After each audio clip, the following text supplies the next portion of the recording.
Hello everyone, this is Luke. Today I want to show you how to step by step delete Facebook page.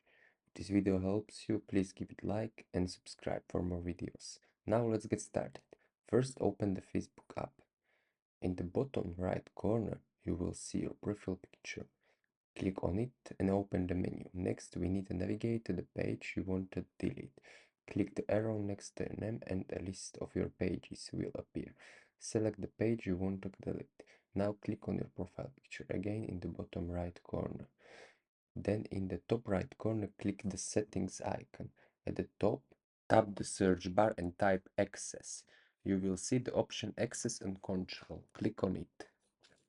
You will have two options: temporarily deactivate your page and permanently delete your page.